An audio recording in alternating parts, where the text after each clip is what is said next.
The silence in Harold's house wasn't empty. It was full. It was the dense, woolen quiet of a place holding its breath. He noticed it first on a Tuesday, after the last echo of the grandfather clock's chime had been swallowed whole. The usual creaks and sighs of the old Victorian had ceased. No floorboard settled, no pipes whispered. It was the quiet of a vacuum, and into that vacuum Harold began to hear the scratching. It wasn't in the walls or the attic. It was softer, more precise.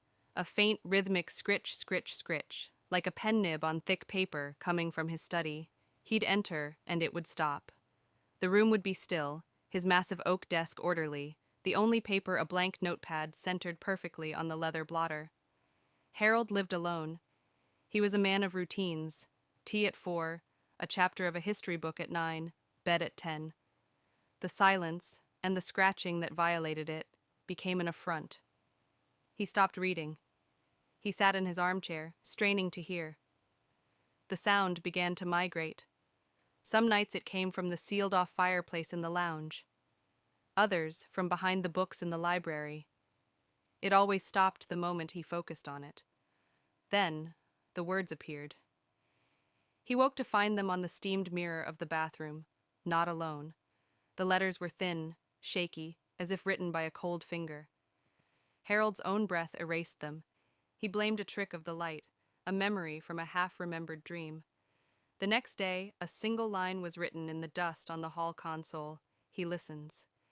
Harold's routine shattered. He bought cameras, but they malfunctioned, batteries draining instantly. He invited a friend for dinner, but the friend grew pale and left abruptly, muttering about a dreadful chill and a feeling of being watched from the stairs. The silence grew heavier, a physical pressure on Harold's ears. The scratching became a constant, just at the edge of hearing, a ghostly scribble that wormed into his thoughts. He stopped sleeping. He saw the words everywhere, fogged on windows, in the pattern of spilled coffee, etched into the film of dust that now coated everything no matter how much he cleaned. One night, he broke. He stood in the center of his study, screaming at the empty air. "What do you want? Show yourself." The scratching stopped. For the first time in weeks, the true, deep silence returned. And then, from his desk, came a new sound, the crisp, deliberate turn of a page. Harold stared. His notepad lay open. On the once blank page, elegant, copperplate script flowed from an invisible pen, the words forming one after another as he watched. "Good evening, Harold," you finally asked,